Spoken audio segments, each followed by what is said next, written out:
Hey, what's up everybody? Cameron back here again, and today's video is going to be a little bit different. I know that a lot of people out there right now are probably in quarantine or socially isolating or whatever it may be with all the coronavirus stuff going on. So I thought what better video to make than 5 awesome movies for the quarantined history nerd. So yeah, I'm going to be laying out 5 movies today. Now, most of them, well, all of them, are essentially fictionalized versions of actual historical events. I didn't want to just go into documentary territory because I know that's not everybody's jam. But I feel like there's a lot of merit in watching fictionalized movies based on historical events, because if you find the movie interesting or the events interesting, it could then lead into further research and study of the actual events, which is what I was aiming for with all these movies. And alongside that, a lot of the stuff in the movies are historically accurate, whether it be like period uniforms and dresses and all that other stuff. So yeah, I hope you enjoy, and I'll discuss each movie and what I like about it more when I get to them. So yeah, let's go.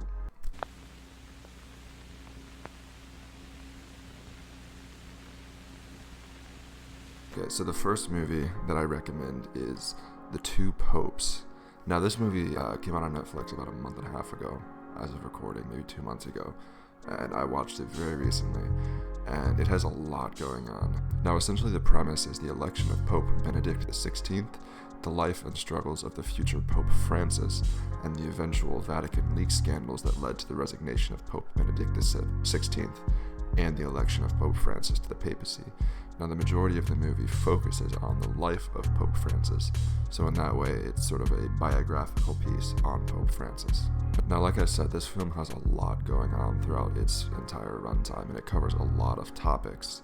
And at the same time, while it covers a lot of true topics, it also fictionalizes a lot of things, specifically with the goings-on in the church. Now, one of the things that I love about it is it takes a glimpse at the Argentinian dirty war that took place between 1976 and 1983, where many atrocities were committed by the military dictatorship at the time of Argentina against the people of Argentina, or more specifically, the so-called political dissidents.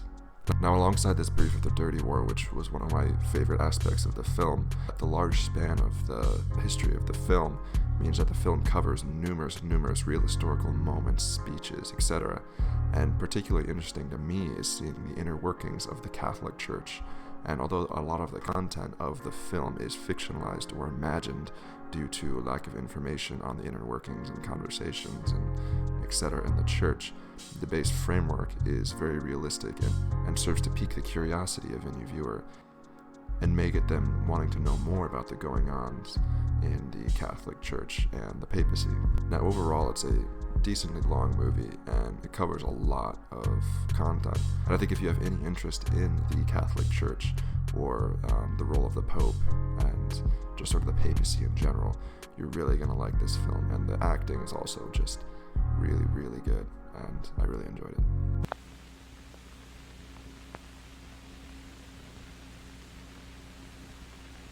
Now, the second one is Beasts of No Nation. This is another one that's on Netflix. Now, I think it's important to say right away that this one is mostly a fictionalization, but it is based on true events and wars that have gone on in Africa in the past century. Now, this movie takes place from the perspective of Agu, a boy in an unnamed, war-torn West African country, which gives this film a really unique perspective, that of a child. Now, everything is seen through Agu's eyes, and we follow him through his fleeing from his home village, his induction into a rising rebel faction's forces as a child soldier, and fighting on through other hardships until his eventual UN capture, after which he is sent to a missionary school where the events of the film still haunt him. Now, this could be another film where your first thought is, well, it's fictional, why is this relevant? Well, I think the realistic conditions and events seen through the eyes of a child soldier, a perspective very unique that I feel it doesn't get touched a lot in movies, and it's also a very realistic perspective, as there are many children that are forced to fight in the civil wars in Africa and other countries, and it is very thought-provoking. Now, this movie to me serves as a sort of introduction or companion to further research on the history of politics, conflicts, etc. in Africa, and while it may not be a fantastic historical piece on its own, I think it still has some value to learning.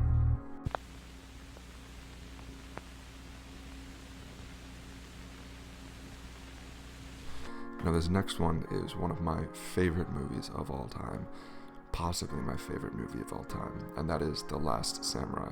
Now, The Last Samurai was actually based on a true story of the 1877 Satsuma Rebellion during the Meiji Restoration period. This rebellion was led by a samurai who was rejecting the new modern westernization of Japan at the time. And now this is reflected in the movie through Katsumoto, and we see all of these events happening through the eyes of an American who was originally sent there to fight with and train Japan's army to fight against Katsumoto. Now, without jumping too much into spoilers, he is eventually captured and gets to live with the samurai for an extended period of time. And to me this is great because it takes a foreigner's look into the samurai way of life and the culture of Japan, and it depicts one of the most important periods in Japanese history, the Meiji Restoration, and how the influence of Western powers was now beginning to affect the newly reopened Japan. One is the depiction of 19th century Japan. The second is an introduction to Japanese culture, and actually throughout a lot of this film the Japanese language is used, which helps lend to its authenticity. And while I think there is an obvious debate to be made over historical inaccuracies and other debatable aspects, I mean, after all, this movie's based on the Satsuma Rebellion. It isn't an exact depiction of the Satsuma Rebellion, and I think that it serves as a good role as a sort of period piece on the modernization of Japan and an introduction to Japanese history and culture from which curious viewers can conduct their own research and learning.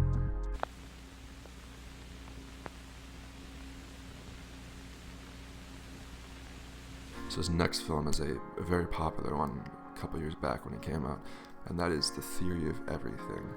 Now, The Theory of Everything is a biographical drama on Stephen Hawking, a theoretical physicist, cosmologist, and author, and one of the most impactful and inspirational people in his field and of the last century. Now, the film was adapted from a memoir by Jane Hawking, the ex-wife of Stephen Hawking, and while many parts of the movie adaptation are fictionalized, changed, or otherwise dramatized for effect, the movie still holds up as an overall picture of Stephen's life and struggles. Now, the main format of the movie is sort of a biographical approach, and we see Stephen from a young age grow up into adulthood. When he gets diagnosed with ALS, we get to see how this evolves and develops Stephen and the people around him, which is one of my favorite parts of the movie because we get to see what having ALS is like and what are the difficulties associated with it and how it affects those around the person diagnosed with ALS. So overall, I think there's a lot of value in this movie for any sort of historical-minded viewer, as you get to take a look at the lives of one of the most impactful people of the last century, alongside getting a view of what life is like for those with ALS, which I feel like is not something often touched on in a lot of popular culture these days.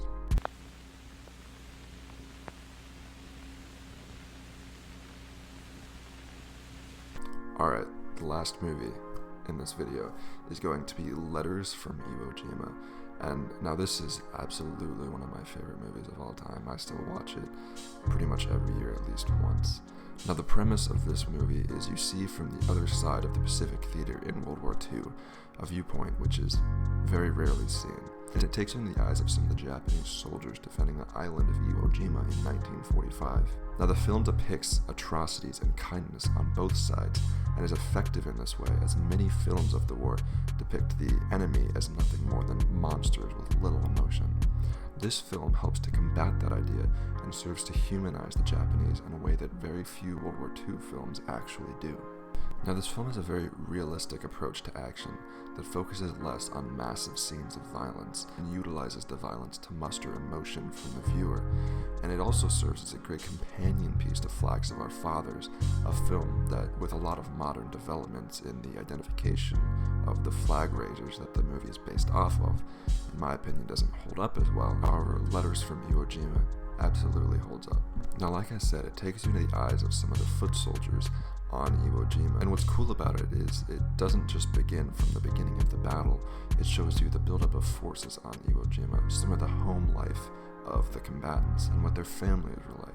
Alongside this, once the battle actually begins, it doesn't just focus on the action, it focuses on what it was like mentally for the Japanese soldiers being in that position. And these soldiers that the movie focuses on, it watches them throughout the entire battle up until the very end. It also takes a look at the leadership and what the leadership was like, both of Imperial Japan and the military, and how that affected the battles. And overall, from this is probably one of my most recommended movies, as it's a great snapshot of World War II from the Japanese perspective. And I think it's a really great film for anyone that's interested in the Pacific theater of World War II. Alright, so that's my video for today. I hope you enjoyed this. I hope maybe it killed some time if you're in quarantine, socially isolating, whatever. And if you enjoyed this, leave a like, comment, subscribe, and maybe I'll bring out some more videos just like this. Now, as always, I've been Cameron, and I'll see you on the flip side.